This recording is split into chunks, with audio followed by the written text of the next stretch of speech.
Assalamu alaikum and welcome back to the Power of Educating Our Own. This is a show hosted by the Clara Muhammad Schools Network, and I am one of your co-hosts, Sister Marsha Nivens Muhammad, and I'm here with. Quran Shakir. So, we are back. We are back with another episode, and we always appreciate you for being here with us. Um, as you all know, for those of you who join us consistently, this show is all about sharing resources, information, tools for us to strengthen our school systems, also all things that benefit healthy development in our children and our communities as it relates to our children as well. So I'm going to turn it over to Sister Quran to introduce tonight's show. All right. And so tonight's program is a unique program, and Sister Marsha will be one of our guests. So that's why I will be introducing her as a part of tonight's program. Because what we're doing, as she said, we present resources to our schools. And as you know, with the Clara Muhammad School Network, if you've been watching our show, you know we have right now 19 schools in our network. And those 19 schools include full-time schools, online schools, schools that we may have on the weekend. We call them strong end schools. We may have after school programs. And some of our schools are K-5, K-12, only the young ones. So we have a unique situation with our schools. And one of the unique things is that our school system was started by Sister Clara Muhammad in her home almost 100 years ago. We're getting close to 100 years. And in her vision for the school that she started in her home, it grew into a school system. And right now, what we're looking at is what kind of school do you have in your area? What kind of school would you like to have in your area? Tonight's program is about starting your own Clara Muhammad School. We're going to give you the tools. We're going to talk about what it takes. We're going to talk about expectations. And we have three wonderful ladies on with who will be on with us tonight, ladies who serve as heads of schools in their area who have worked to start their own Clara Muhammad School. And so it is my honor and my pleasure tonight to present tonight's program, Starting Your Own Clara Muhammad School. And we have with us tonight our very own Sister Marsha Nivens Muhammad in the New Jersey area. Yay! And then we have Dr. Medina Wakil, who's in St. Louis. And we have Sister Sister Bina Muhammad, who is in North Carolina. So, ladies and gentlemen, get ready. We want you in the chat. Get your questions ready. Go ahead and right now drop in where you are hailing from. Where are you right now as you're watching the program? Drop your name and where you are from, and then start listening and start looking for the kinds of questions you need answered to start your own Clara Muhammad School in your area. Again, welcome. And ladies, welcome. Assalamu alaikum. Walaikum assalam. It is such an honor to have all of you on. And Marsha, I feel so awkward being the one questioning you because you're the expert at this. But to each of Listen, you, we can do it dual, so we we're can going to kind have of a bounce it around. conversation. Yes, we're Yes. going to have a conversation about starting our own Clara Muhammad School. And the first thing I want to do is to thank each of you for the work that you do with our students and with being committed to having a Clara Muhammad School in your area because it's not an easy thing. And that's the thing we have to all understand, all of us, to know that having your own school is not easy, but then having your own Clara Muhammad School with such high expectations is even greater challenge. So let's begin by just talking about if each of you would explain to us what the school looks like in your area and give us a little bit of history about how your school actually began, your school story. And we can begin with you, Sister Bina. Oh, okay. Alhamdulillah, assalamu alaikum, everyone, and thank you for having me. Um, well, it just it where we were was we said we wanted to do something for our children, and we did not have a building. We did not have the children. We did not have the teachers, but we knew we wanted to have something because we know that education is our number one priority, and that was given to us by Imam W.D. Muhammad, may Allah be pleased with him. And so we know the importance of education because of what we've been seeing in our children, the results from them going to public school. And we ourselves as adults have been in the system, the Clara Muhammad school system, one way or another, whether we were a teacher, someone who helped out, or we had our children there, and now having grandchildren go there as well. So in the area of Fayetteville, there were some other weekend schools. Um, but you can have a school anywhere and as many schools as you need to take care of the purpose of educating your children. So we decided to have a school at our masjid while we worked on getting another multi-purpose room built. We wanted to do something for our children. And this is an ongoing effort. This is not something that just got started. This has been going on for the last, that I know from being in North Carolina, 11 years. Ever since I got there in 2013, that was the conversation. We need a school. We need to do something for our children. So we've had situations where school might have gotten started, a couple of children here, a couple of children there, a couple of teachers here, a couple of teachers there, because we're doing on a volunteer basis. And, we've had some starts and stops. But we just, the goal was to continue to do something, try and work with whatever we had to make a school. So in our area, we just said, okay, we got like-minded people together and said, okay, so how do we do this? We first started by doing it like every other weekend. And prior to that, if I can say, we used whatever means we could.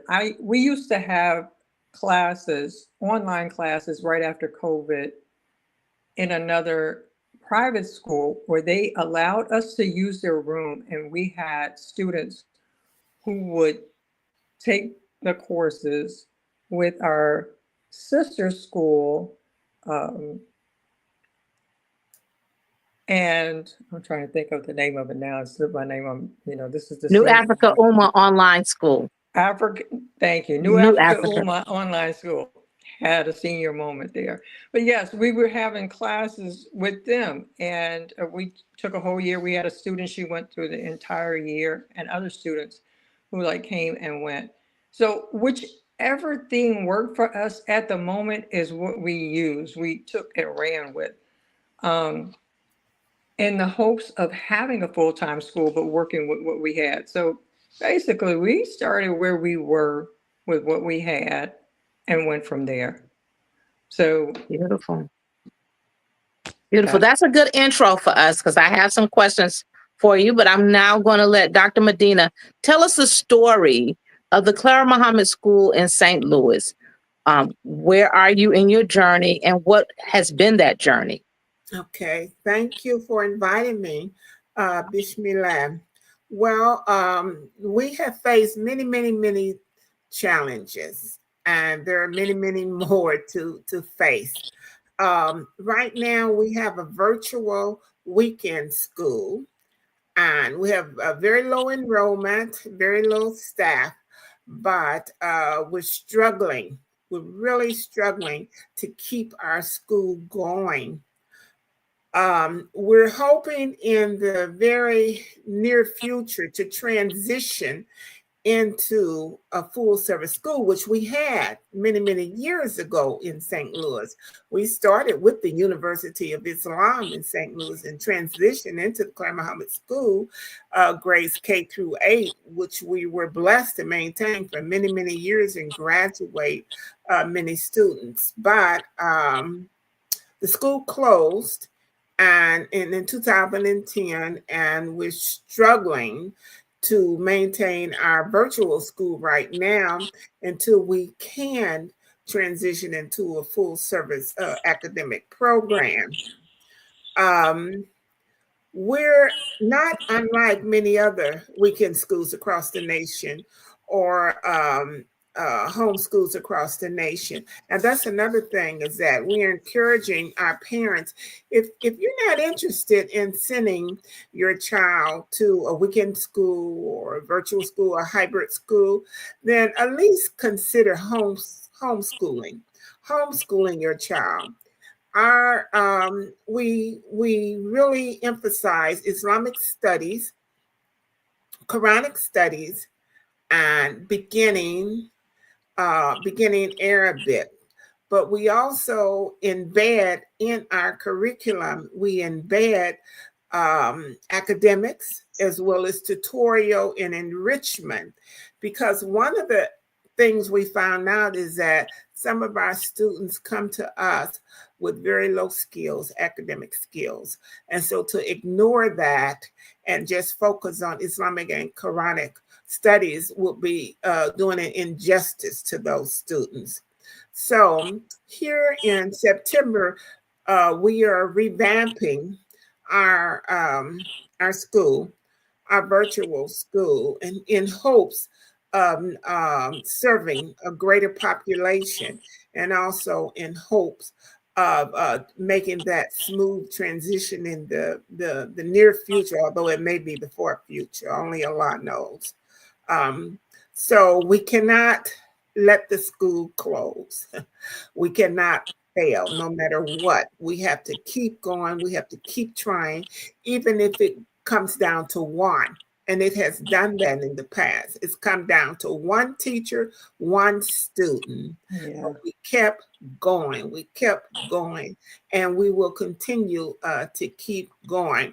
And I would like to say that one of the issues um, that we've had in the past, and it might have been an error on our part, and that will be community engagement. We didn't spend enough time engaging the community, involving our local community, not only in the planning process, but seeking their input, their support, asking and their knowledge and asking for advice from them. So, because we recognize that was a shortcoming on our part, that is something that we are working on as well as other things in order to refocus. We're looking at a refocus of our entire program.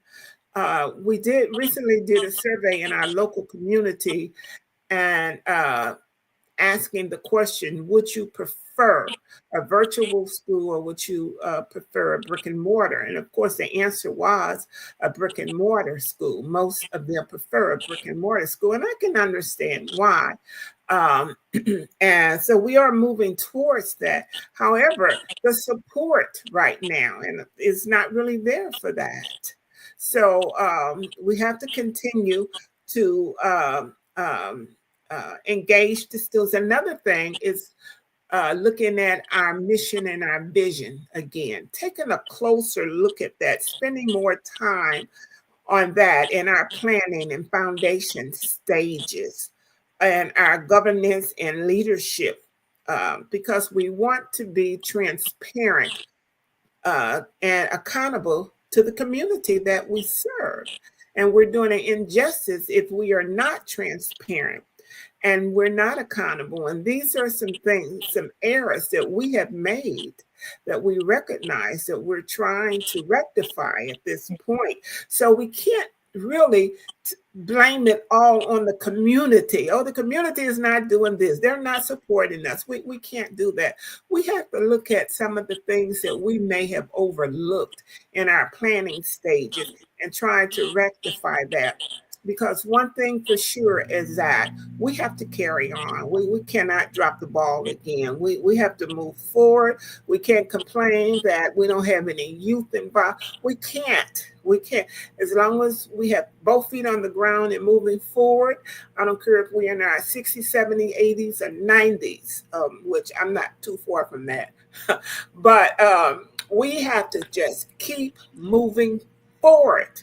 And that is something that I myself have been preaching for a long time. And to bring this to a close, there have been many times when I really wanted to give up, when I just really wanted to throw in the hat and just to say I'm tired.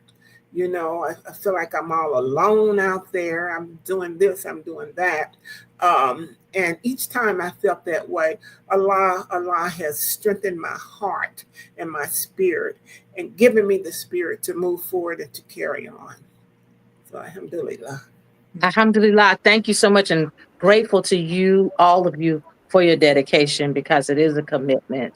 So thank you. And I've got a lot of questions for you as well. And to our listening audience, you are watching The Power of Educating Our Own, and we've heard some great things so far. So I'm inviting you to get your questions ready because we've got things we need to have answers to, and we all need to be on this thrust to have our own school and to support the schools that we have. And now, Sister Marcia, we'd love to hear from you. What is the story of the Clara Muhammad School in New Jersey?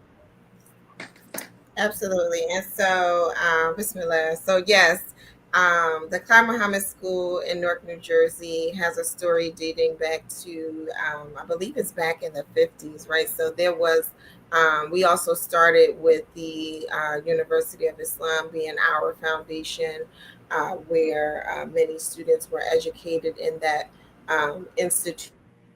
And I hear all sorts of wonderful stories about what they were able to do with the children in the University of Islam. They talk about how, the boys would go to school maybe it was the girls in the morning, the boys in the afternoon, or vice versa. Boys in the morning. The boys in the morning, the girls in the afternoon. Yes, boys in the morning and the girls in the afternoon. So I hear all of the wonderful stories from many of the people in the community who share them of that time when the students were in the University of Islam. And then as the community shifted and there was a renaming of the schools to the Clara Muhammad schools, the school in Newark also took that journey and educated children throughout that system. And that went all the way until approximately 2010.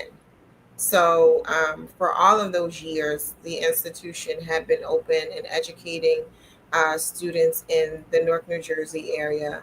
And right around that 2010 area time frame was also the time where one of the longstanding teachers at that time, Sister Umakaya Sharif, they call her Sister Umakaya with the red hot fire. Every time I hear somebody talk about her, they always talk about her and say that because she didn't play with those children, right?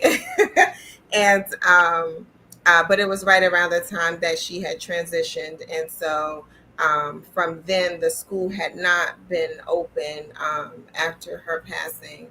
And then in I would say it was around 2014, 2015, there was a revival of the school. And this was full time. Also, all of what I'm discussing right now is the full time format. And there was a revival. So we need a school, right? And at the time, I was very new to Master Muhammad-Newark, and I had little children, right? And so there was a decision in my family that we were going to put our children in this school, and hope for the best, right? And it was small. They were reopening, and my children, my two oldest daughters, and another young brother from the masjid were the only children. Just the three of them. It might have, yeah, it was just the three of them with the teacher. And at the time, that teacher was Sister Hamina Muhammad, and she did some wonderful things with the children, and they would present their presentations at different community events, and it was really nice to see. And it was a shift for my children, just because they were in a charter school before then, and they were with tons of children, and now it's just the three of them, right? So that was a shift for them, but it became, their little nucleus and their little group in the masjid, coming to school every day with their uniforms that Sister Malika Muhammad made. We went by her shop, and she had uniforms already made for them, and they came, and and that's what they wore to school. And so it was a shift, but it was also, they were now having this identity, of their Muslimness, if you will, right? In relation to school, because they had not had that before. We then transitioned teachers, because at this time it was just one teacher with just the three children. We transitioned to another instructor, Sister Hakima, and they have been with Sister Hakima right up until the pandemic. And so from around that 2015, maybe 16 mark, they worked with Sister Hakima up until the pandemic. And as with all of the institutions, we went virtual. We went virtual because we couldn't be in the building together with the children. So we did the virtual format. I helped to support that, which I was grateful to have done, because at that time, the organization that I worked for had closed, so I had some time to dedicate to the school, and so I helped out right before the pandemic, and then we went into the pandemic, and we were working with the children virtually. I would say at this point we probably had um, about 6 students. So my oldest daughter graduated right before the pandemic, so back in 2018. And then at that point, it was my middle daughter, my youngest daughter, and the Hafiz boys, we call them, right? We had them, and another young lady in the school. So about 5 or 6 children at that point that we were teaching virtually. Um, and it was now time where the students were going to be going back into the building, across the area, right across the country. Children were going back into the building, and right before we had gotten to, so I guess that must have been what, 2021. So in 20, that when we finished off 2020, so you got to think the pandemic happened in March. We taught the students out through June, because we go from September to June in the north.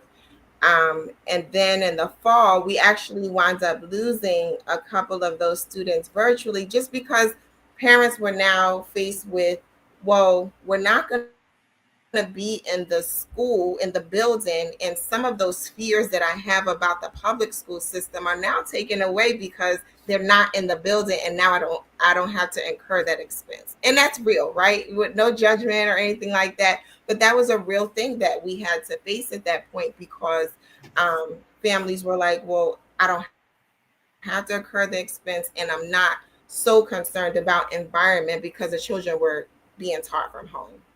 So in that last year that the children were at home, my daughter was the only student, my youngest daughter, who is now 14 years old. But at that time, she was the only student left, and now we were, all of the schools in the area were going back into the building, and we had to make a decision. Are we going to incur the expense of paying a teacher with the one student? Do we, is that going to work for the Clara Muhammad School in Newark? And we decided at that point that we were going to close the school. And I had to put my daughter into a charter school. And at that point, we did not have a school. So that's 2022, I guess, something like that. Don't hold me on dates.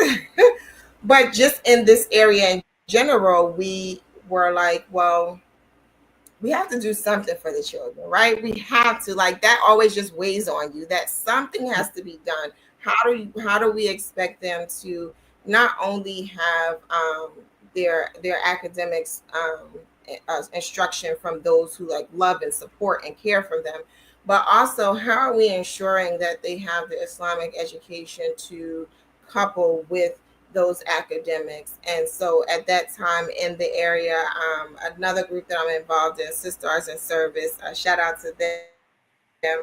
We started a virtual school, and it was just on Sundays, and we would have the children meet via Zoom, and we would have various different instructors, imams, and such would teach Islamic studies and Arabic, and that was how we were bringing the children together. And that worked for some time, and it was a great effort. But then we were like, we have to get these children together, right? Like they have to be amongst each other, because even then, like that whole virtual thing was fading, it was going away, and people were feeling comfortable with coming into space together. And so at Masjid Muhammad-Newark, we were like, okay, we have to do something. We have to do something where they can come together. And we said, okay, it's time, right? We have to go ahead and start our weekend school. And I think we probably started with about 10 children.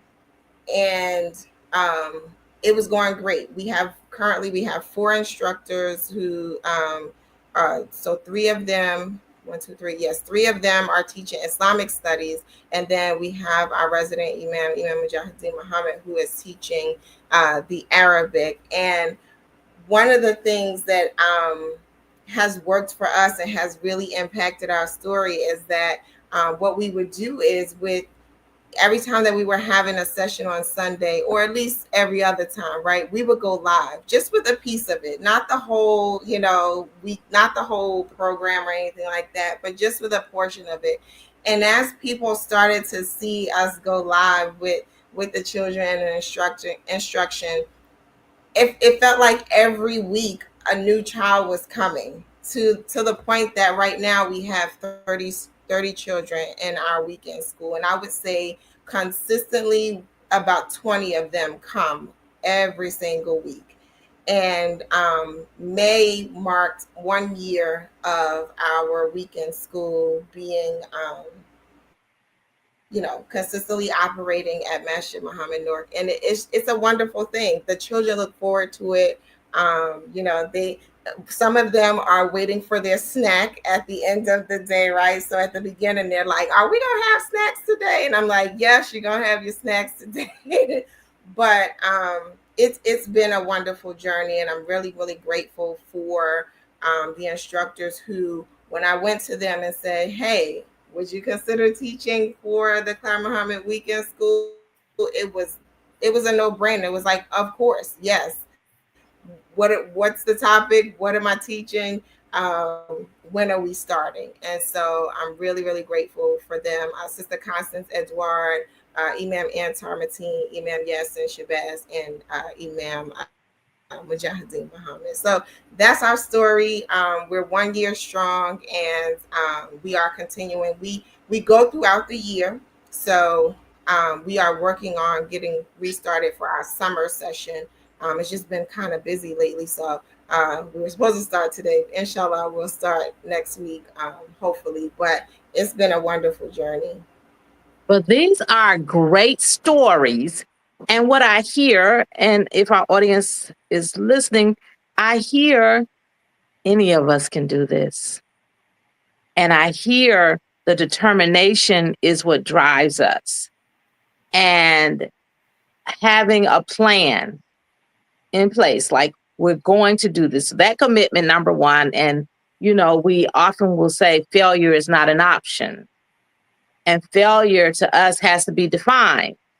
Failure is that we're not going to have it. So I hear you when you say just one child and one teacher, Dr. Medina. We mean that, because that's what Imam Muhammad said. We must keep it together, even if we have just one child, one teacher, one school, even. So that is our drive in our community. from all three of you, what I really want then for our audience to understand is when you have this commitment and you have this drive, what then is the next step to being able to define what you will do to have the school? Because you have virtual, I hear in person, I hear different structures for the school. How do you make those decisions about what you're going to do um, to actually have the school when you define what your school will look like? Okay. I could start it. Okay. So what the thing we did was is just ask people who would be available. Are you available? And first going to the people we knew that were educators in our community already. People who had been teaching maybe at public schools, maybe they were retiring and they had some hours that they might want to donate. And and we looked at when would be a good time. Would Saturday be a good day or Sunday be a good day? Saturday is a day when most people are off work. They're trying to get those things done on Saturday that they can't get done during the week. And then Sunday's a little bit of a rest day. And then you maybe even have people coming to Tylene. But they're looking at that weekend time, maybe a couple of hours. They might end up coming to the masjid for some other activity. Would be a Sunday being is the day we looked at. And so we knew we didn't want it to be long. We wanted it to be short because the children had all week that they're in school. They only had that one day Saturday to be able to So, do what do you call short? Excuse me for cutting you off. What do you call short? in terms of the weekend being short. Um, in our for our school, 2 hours. We did two. Actually, it's two. We went from 10:30 to 1 to prayer time. So that would just give the children, give them time, each teacher enough time maybe to get them settled down when they come in the morning, maybe have prayer together at the beginning, then um, section off to the different classes that they would go to. We at our school, we had Islamic studies and Arabic. Those were our two classes. We didn't do the academics. We just concentrated on those two, the Arabic and the Islamic studies. In our school, we had three different groups of children according to age difference. So we had the primary schools, 3 to 6 years old, three to 6 year olds in one group. And they would get their Islamic studies and Arabic all with the same teacher. They would not change teachers, they wouldn't change class. And then we had the 7 to 11, and then the 12 to 15 or 12 to 16, the other two groups. Now, each one of those, like they would have one teacher for their Islamic studies, and then after about 45 minutes to an hour, they would change and go to their Arabic teacher. So, um, so the children can get a chance to move around. They have a little break in between, just about 5 minute break. Go to the restroom, take a stretch, whatever. Just and go to the next teacher. Because in our situation, we just had round tables. We had the tables that the adults sit at. We did not have the smaller desks. We didn't have the accommodations that would really be conducive to um, educating our children for a long period of time. And we didn't want them to be sitting for a long period of times as well at the huge tables. But we made do with what we had. And so they would go to the different classes and they would be with their instructors, and those instructors had We worked with books. We we talked with the Charlotte Strong in school just to, collaborating to see what other schools were doing. And they let us know which website they were using and what books they were using. So we used that same website, which was Weekend Learning, and we got our books because the people that we were getting to help us, they weren't all educators. We worked with what we had and who was available and who would do it. There were several who were teachers now, but there were some who weren't and who were there just because they were helping out. They wanted to help. They wanted to see the children have school. So we, like I said, I mentioned before, we did it every other weekend just so we would not burn out one person and have their every weekend tied up, every Sunday tied up, where they weren't be able to go and spend time with their family or just make a commitment. They wanted to go out of town. If they were committed to the school, if we just had one person, then that means that we wouldn't have school because we just had the one person. So what we decided to do in our case was to have two teachers for each one of those subjects. So one teacher would teach the first and third Sunday, and the other teacher would teach the second and fourth Sunday. And so we had two teachers for the Arabic and Islamic studies, both for the 7 to 11 and the 12 to 15. So no one would be just be tired or just be worn out or not have to be committed to every single Sunday. And that worked out well. And we had the teachers collaborate with each other. So the two teachers that worked with the 7 to 11, if something were to happen and they might have to switch up a weekend, they would work with each other and they would work it out about who would take that weekend. And so that eliminated that administrative problem of trying to get someone in. They worked it out amongst themselves, which was really a blessing. And it would not have worked without the dedication of the teachers. There's no way, no way. There would be times where the students might not come and the teachers were there and we'd have to, call it off or something, or vice versa, or something would come up. It could be the weather, it could be anything, but we use the method of texting our parents to keep them informed about what was going on. So if it was something with the weather, we'll say, oh, this is going on, that's going on. Or if a parent had a situation where a child had to go to the hospital or they couldn't make it because they were going and staying with their other relatives or something, they would let us know. So we kind of had an idea of who we would be having from one time to another. So if it wasn't necessary for a teacher to come, because we had one teacher coming from Greensboro, North Carolina on her 2 times. So I don't even know how many miles that is, but that's a whole nother city from Greensboro to Fayetteville. And she was so dedicated and she would come. So most times, I've gone off the subject because I don't even remember what the question was. But what I do know is that it takes, we're volunteering. Our teachers are volunteers. So knowing that we have these teachers taking their time, we decided that we would give our teachers a stipend, give them gas money. We couldn't pay them a salary, but we figured we give them something, give them a stipend, give them $10 for gas for the month, for having to come back and forth. Just to say we appreciate you.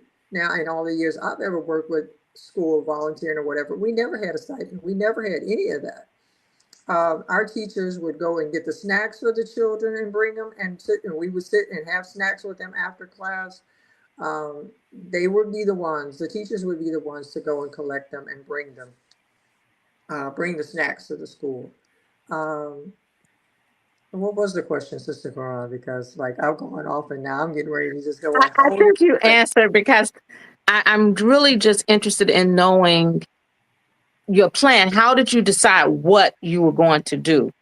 So I think you answered that for us, and that was a great story for us to hear, because it is a lot that you have to go through, and that's what it sounds like. And one of my questions in a few minutes will be about the budget. So either of you, Sister Marsha or Dr. Medina, if you could share with us, how do you decide what you're going to teach, what your structure will look like? Okay. Well, one of the things that, and we started with a very small team, a very small group of interested, committed individuals that wanted to see this thing happen. And one of the things we did was to survey the community to see what their needs were. What is it that you would like to see in an Islamic weekend school, whether it's virtual or not? The number one thing was Islamic studies, followed by Arabic. And so we wanted to focus on that, and that is still our focus, as well as Quranic studies. That's also embedded in the um, Islamic studies. So we constantly would ask the community, what do you want? What do you want? What would you like your child, your student, to learn in this school? Because we knew our focus was not going to be academics. We knew that. And we were not going to push academics, although we do have math and reading embedded in every lesson that we teach. Because again, we find out that many of our students are low in those two areas, particularly reading. So we came together, it was only 3 or 4 of us, over a period of about a year, our planning process. And we came together to decide, what do we want this to look like? What will it look like? What resources do we have available to us? We knew that we didn't have the resources or the facility to have an in-house school. We knew that. So our other choice would be virtual. Now, again, that was not the overriding thing that the community wanted, but we had to look at our budget and our resources as well in order for us to sustain ourselves. Um, so, in developing our school, our small cohort, our small team, we came together and decided that we will develop a strong foundation with a clear vision of what our community want, not necessarily what we want. So in developing that clear vision of what our community want, that gave way to define our mission. That led into defining our mission and our commitment to community engagement. So the crucial part of this whole picture was getting our staff and our students, engaging them, which is still an ongoing problem for us. You know, we started off with maybe 6. Well, first, we're in our second year now. This in August, this will be our second year of our virtual school. And we started off with 6 or 7 students, 3 teachers. We dropped down to maybe 3 students, then 2 students, then 1, and then back up to 3. And so, like a yo-yo. And our teachers dropped. We started off with 4 teachers for the different age groups. 6 Our age groups were 6 to 9, 10 to 12, and 13 to 17. Well, we didn't have enough teachers for those age groups, so we had to combine some of the age groups together. It's not an ideal situation, but it's what you have to do to keep things moving forward. So we combine our age group of 6 to 9. However, those students dropped off, and we ended up with 10, 11, 12 age group, which was our largest age group. That's the age group that I taught, and I love teaching that age group. They're so inquisitive, so just bouncing off the wall. Sometimes I have to say, go get your parent, so you can be still and listen. And then we had another teacher that taught the 13 through 17. Our Arabic teacher actually at the time lived in Memphis, Tennessee. Throughout, she actually just moved here full time just a couple of months ago. But during the whole process, she lived in Memphis, Tennessee, but she joined us. I think one of them, I don't want to call it a mistake, but our school was held on a Saturday opposed to Sunday because at our center, there was other activities going on Sunday, and we didn't want to impede on that. But one of the things we found out was that a lot of parents, a lot of students had practice on Saturday. They wanted to sleep late. They wanted to hang out with their friends. So in September, we're going to, when we start over again, our school will be held on a Sunday this time because there are activities at our center. We have our meetings on Sundays. We have Talim. We're blessed to have Talim every Sunday at our center, and every once a month, the Clara Muhammad School, we get to do a Talim once a month, and that helps to engage. We have to fight for that though, but that helps to engage our community more. So we decided that we're going to have our school beginning in September on Sunday when some of the parents are already there for Arabic class, they're already there for meetings, they're already there for this, they're already there for that. Bring your child along, just drop them off in the school, and you can go to whatever it is that you're going to. So that's our hope. That's our plan. It may not work out like that, but that's our plan. And we're hopeful that we're going to get a greater degree of enrollment that way. Because I used to say, we don't have any children, but I see all these little children running around. I mean, we have the children are there. They're there, but they're not engaged in the activities of the community. And it's up to us to keep them engaged.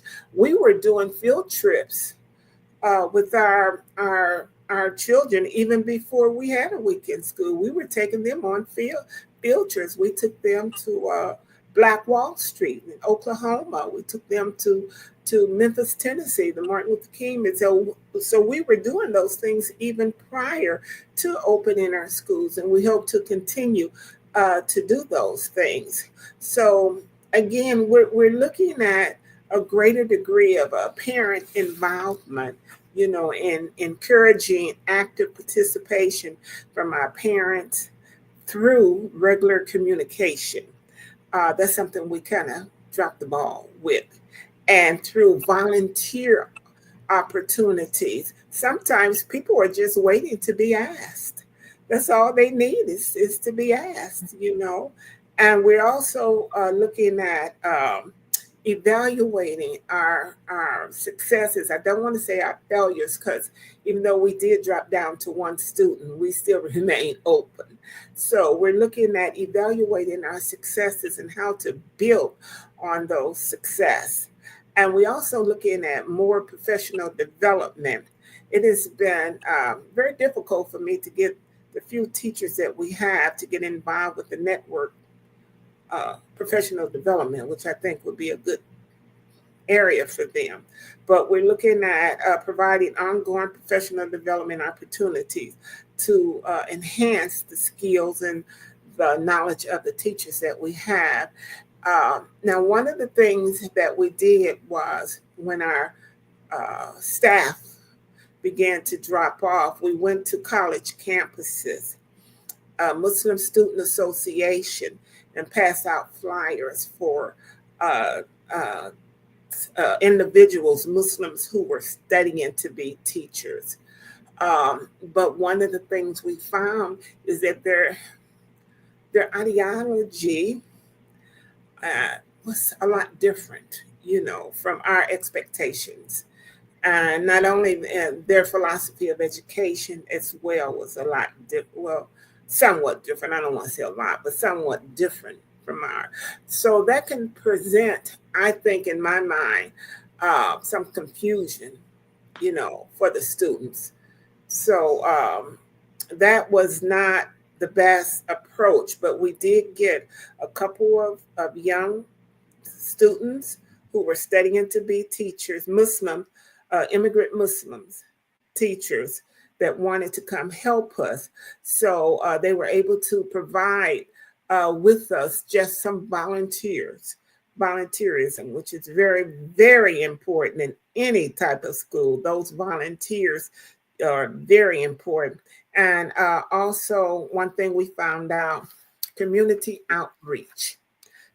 Continue to engage the community, and when you do that, you build a strong relationship with your community, your alumni, your parents, your other organizations, your stakeholders. That community outreach. Right now we're seeking to have a community outreach program, a store, because we need funding, because our school is a 501c3. We are a nonprofit, and at the heart of any nonprofit is fundraising, and we all know that it's fundraising. So we have to raise our quite a bit of money to do what we need to do. So we're seeking right now to have a community outreach to open up. What do you call it? Like a resale store. Mm. A resale store on one day a week on Thursdays, in hopes that one or two individuals in our community will come forth to work in the store a couple hours, and that will provide some funding, some resources for us. And also, we have monthly bake sales.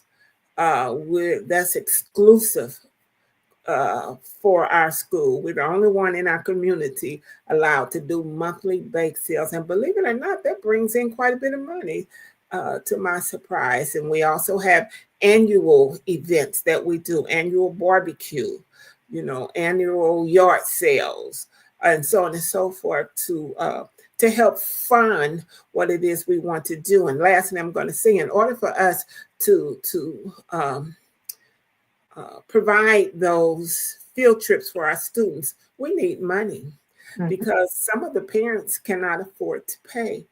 And it's going to fall on our responsibility to provide some kind of funding for those students. So we try to engage as much as possible in raising as many funds as possible. And again, we also do an what do you call GoFundMe. We have a GoFundMe page as well, a nonprofit GoFundMe page as well, and a few other activities to help sustain ourselves, because without those kinds of resources, sustainability may not be possible for a long period of time. Mhm. So that's where we are right now. That's interesting. Sister Marsha, is your story different from what we've heard? Um, Curious to know, how did you decide what that curriculum will look like and the structure of your school? Sure. And so for us, we've had an education committee at the masjid for some time now. And that committee was brought together to work toward establishing a full time school again, right? And so um, we sort of just changed the focus of it from that full time planning, which we had a group of people and a group of advisors who were working on that effort. And then we said, okay, well, we need this weekend format immediately, right? The full time is definitely in our plans, but in terms of immediate need, we want to do weekend. So we just focused our efforts on establishing the weekend school. What we did was we also reached out to other weekend schools. So the Strong End School in North Carolina. We also um, utilized the model at Masjid Allah in Philadelphia. Both of those institutions, actually, there was a third as well in Texas, and I don't remember the city right now, but all three of those schools have been on Study Al Islam being interviewed, right? And so, because I help out with Study Al Islam, right, I saved the I saved those recordings so that we could utilize them, and I shared it with the education department at our masjid and had them review so that we can start to put together the structure of our school, right? And so we took pieces from this institution and pieces from that institution to create our structure. Some of that, I think the one in Charlotte at the Strong End School, they had a syllabus, right? So we knew that we wanted to have a syllabus. And what we decided to do was that we were going to do these anywhere from like an 8 to 10 week segment. So they were going to have semesters of sorts, right? Where we had this 8 to 10 week module. And what we did as a committee is, or what we call them departments. So what we did as an education department is we went through various different Islamic topics, and we started to, because we're two of the three of us are parents, right? And one of us has been teaching Islamic studies for about 20 years or so, right? So we started to just go through topics that we thought that the children needed to learn, right? And we began to plug them in a syllabus, right? And we let's say that we had a long list and a spreadsheet. We just broke them up into the 8 to 10 week segments, and then we gave that to the instructors who had agreed to teach, and we said, hey, are these topics that you think that the children would benefit from learning? Are you willing to teach them? Which days, which topics are you interested in teaching, and what days, which Sundays are you available to teach? And we sent it to them, and they plugged in their names in the spreadsheet and for the topics. And that's really how we structured it, right? And so now we're coming to a point where we've gone through a lot of the topics that we've originally planned for the children to learn, but they were learning them in these very short time frames. So our classes are 2 hours. The first hour is for Islamic studies, the second hour is for Arabic. And so for that Islamic studies portion, some of the topics are very meaty, right? And so that hour really isn't enough. And one of the things that we said we want to do now is sort of go back, look at those topics, and now allow the instructors to build it out, like, let's say, over 3 or 4 weeks, that one topic, so that the thing that we probably taught in a very short time frame, we're now going to be able to teach over time, just to make sure that the children are retaining the information that is being taught. And so for us, it's been a trial and error sort of thing, but it's worked. It's worked. Um, we've even talked about doing some sort of like knowledge test, right? Where we're finding out how much they're retaining. And that's going to help us to figure out, okay, do we need to spread this out over time? How do we do that? We've also even talked about diversifying the learning style strategy, right? So maybe we're using print, then we're using like an audio visual component. We're putting an activity in there so that we're touching as many of the learning styles as possible for the children who need it. So that's how we determined what the topics were going to be. We pretty much said, these are like major things in Islamic studies that are often taught. Let's get our instructors to teach it to the children, and now we're sort of going back over them to make sure that it's sticking with the children. Wow. Thank you to all three of you for that look. As I was listening to each of you, one of the things I thought about was the why. And, we know as parents and grandparents and members of the community, the elders, the adults of these young people, we know that if we want our children to grow up to be Muslims and contributors or caliphs, those who give back to the world, then we have to be intentional about what we do with them in those formative years. And those formative years would be, and I hear you having down too. So it is that time that they are infants at our feet, and then the those years where they're questioning and they're exploring and they're seeking answers. Who is God outside of their parents? And then they're beginning to understand what God has revealed and what God has created. So I hear all of this and what you're saying, and I'm wondering, how do you, and I know we're at the top of the hour. Yes, an hour has passed. This is a subject we could carry on, but I'm wondering, how do you convince young parents that this is a necessity over what the world presents to them is you need to make sure your child is exposed to these STEM and STEAM and these things in school, and spirituality is not necessarily a part of what the world makes a necessity. So how do you do that as a part of your institution? It doesn't have to be all of you, but if someone has this big answer for us since we're at the top of the hour. So I don't know if it's a big answer, but I will say that it is always encouraging for parents when they see other children that are their children's age engaged in your programming, and they see the impact of what is happening for those children. One of the things that was a challenge for my children when they were in the Clara Muhammad school is that it was only them, right? And I often wish that there were more children, because that just helps to, you know, motivate other children to be to want to stick with it. And so, to the back to what your question about, the importance for parents. um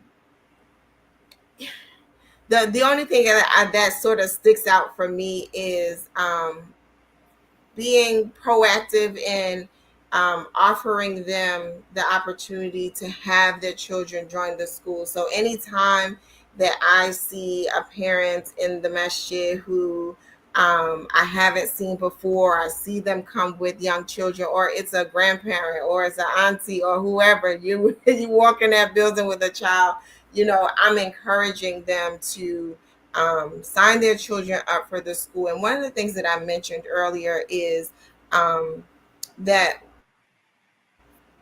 very often we go live just for a snippet of the class, and that I can't stress enough, those parents seeing what the other children are doing, it helps.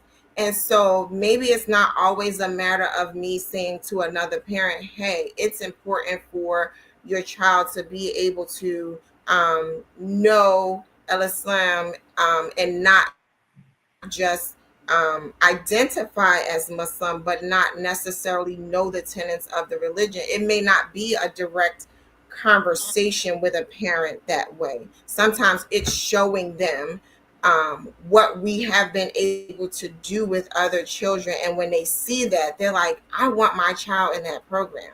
I want my child to be a part of that. And that has been our story at the Clara Muhammad Weekend School at Masjid Muhammad-Newark. Many people have brought their children because they were able to have a glimpse into what we do. And they're like, oh my goodness, there's 30 children in that program, where quite often in our community, we're saying things like, well, where are the young people, and where are the children? And and then they see that this is happening. It's a motivator. It's a motivator, big time. One of the things that, and just recently we started doing this a few months ago, is that we noticed the members of our school board, we noticed that in the lobby of our center, there was a huge blank wall. Nothing real indescript wall. So we went to our leadership and said, can the Clara Muhammad School have this wall so that we can post visually what we're doing, the work that the students are doing at the school. So we put a big title, of course, Clara Muhammad School, but it says, see what we are doing. And to our surprise, we have so many people going to that wall and looking at that wall and seeing the works of the students. So we changed the wall out once a month. In fact, I just changed it out last week. And all of the work was blown up poster size. And at first I said, oh, nobody's going to take the time to read that. But I was dead wrong. Many of our members go to that wall and they'll point to it and they'll turn to their child and they'll ask, do you know this and this and that? Well, many of them didn't know it either. So it was a aid for them as well. So we also, some of the field trips, again, unrelated to our school, that we took the children on. We took pictures and we blew those pictures up and put them on the wall and said, look at the opportunities we provide, for your child, for lasting memories and so on and so forth. So that has been a big winner for us. And we're looking at another wall, if we can steal that other wall and post some things on that other wall. But if you have an opportunity, and I'm sure that most of you do and have done, post what you're doing. Because you think that, well, maybe Instagram or Facebook is enough, but no, any opportunity we have to put ourselves out there in the public eye is beneficial to us. Alhamdulillah. Because we're at the top of the hour, I am going to ask each of you if you could come up with a 1-minute message that you would want our listening audience to know and understand about starting your own Clara Muhammad School, whether it is a full-time school, a weekend school, an online school, whatever that option is. What is your strong message for them? And we can start with you, Dr. Medina, and then we can go to you, Sister Bina, and then you, Sister Marcia. Okay, well, some will say that there is no right or wrong way to open a new school. You just really have to roll up your sleeves. You just have to get in there and do it. And there's going to be mistakes made, but those mistakes become learning opportunities. Typically, Islamic schools are community-based schools, which means they are supported by the community, and they are created to meet the needs of the community that it serves. And if we don't have a school, then we're not meeting the needs of the community. If we don't have a school, and we also have to remember that some of our schools, our school actually evolved out of the home of Sister Clara Muhammad. And so if in fact we're not able to have a community school, have a home school. Start from there. Start from where you are and build from that. And Allah will continue to bless you. Thank you so much, Sister Bina. And mean to that. That's very good information. I just want to say I have been a fan of Power of Educating Our Children for years and years and years. When you were hosting it, I was sitting there with my notebook and I was writing things down, all the things that you can do, the places you could take the children, all the good ideas. And I was looking just for a template. And I'm like, I'm not finding a template. I was like, I'm looking for something to tell me exactly what to do. What are you doing? What step A, B, C, D, and E? But what I found is that they're really, you create your own template.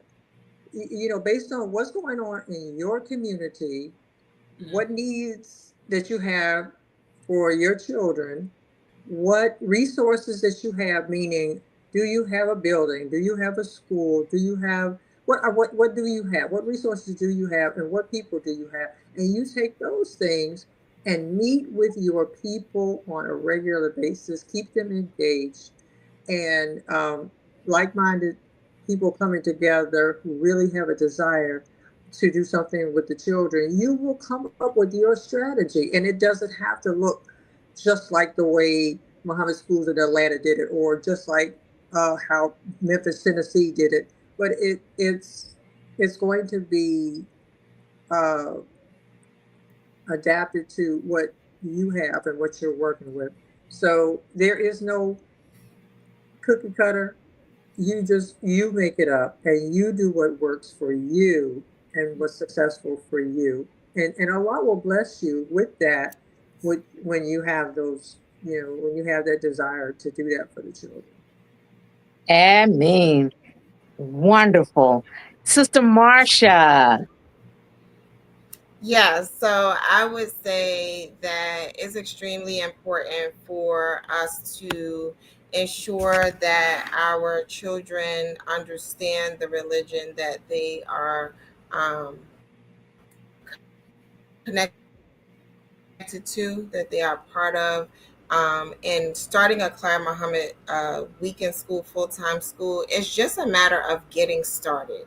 Yes, there are a lot of moving parts. Yes, it's going to take a lot of work. Yes, you are going to have to roll up your sleeves, but it is so rewarding when you get started and you see the impact that you are making for the children, for the families in the community.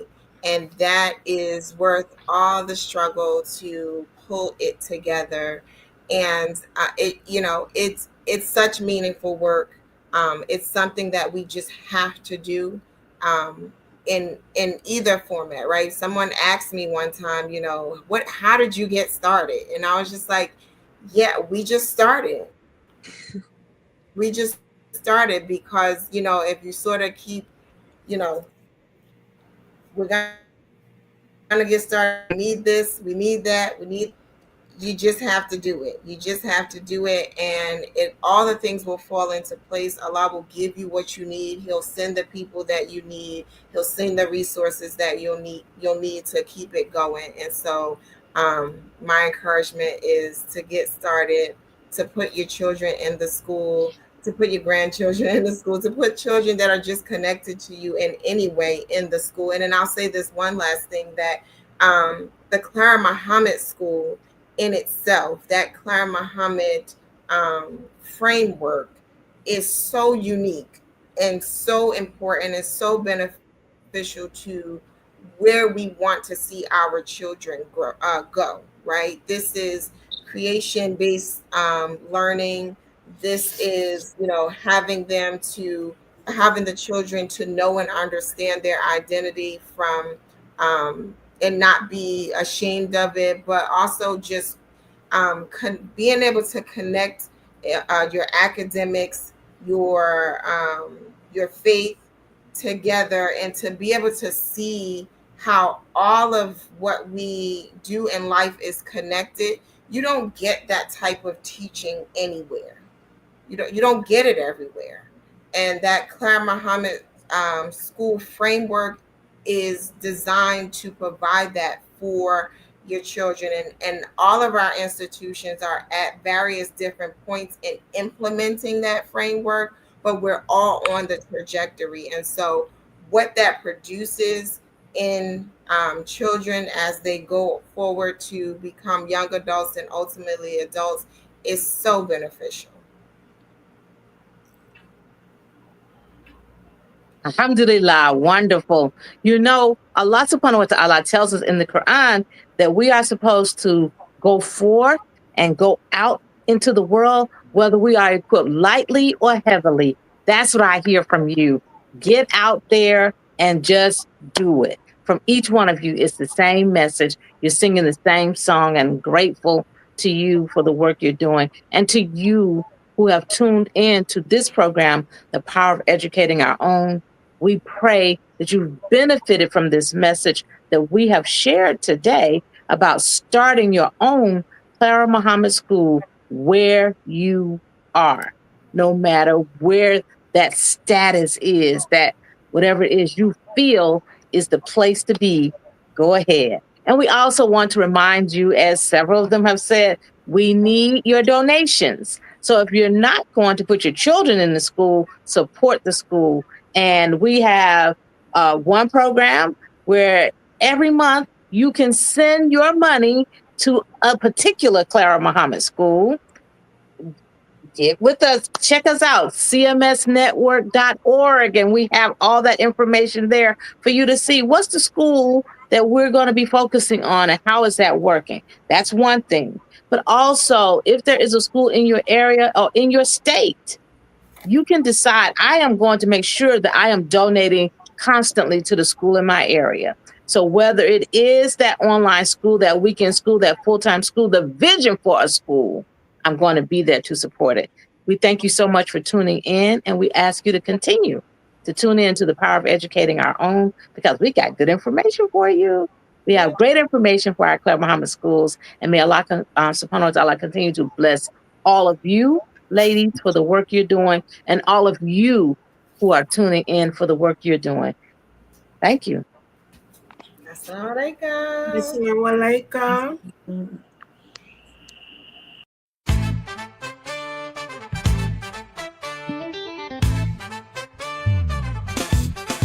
Gather round, it's time to cheer. 50 years of love and life, we're here. Celebrating legacy, shining so bright. Imam W. Dean's vision, guiding our flight. Hey, it's the IWD 50 strong in. A journey through the past, where dreams transcend. From his wisdom we rise, we thrive. Honoring the legacy, keeping hope alive. Hey!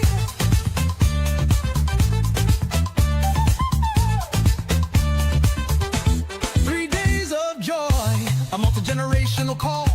New leaders emerging, we're growing tall. From community life to human excellence, together we strive to magnify this great existence. Hey, it's the IWD 50 strong in.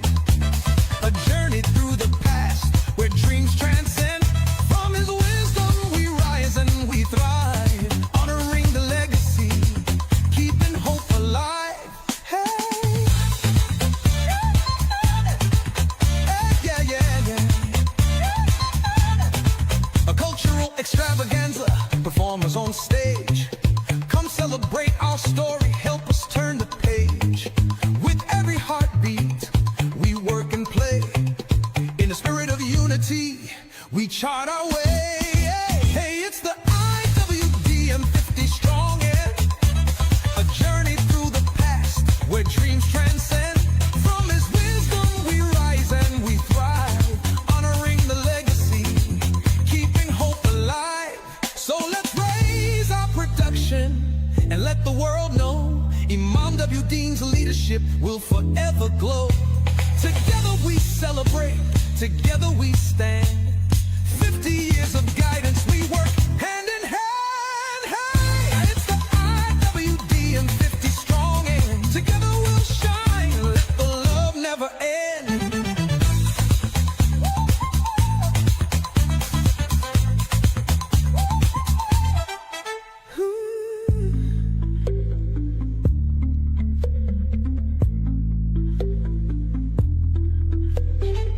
So let's raise our production and let the world know Imam W. Dean's leadership will forever glow. Together we celebrate, together we stand.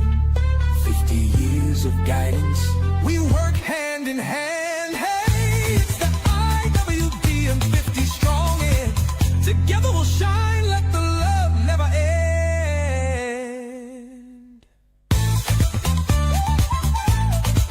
Oh yeah, yeah.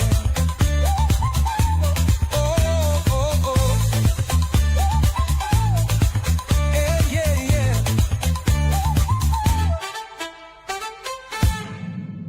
Say it, I know you've been waiting for it. You've been waiting for me to say it. We cannot be stopped now.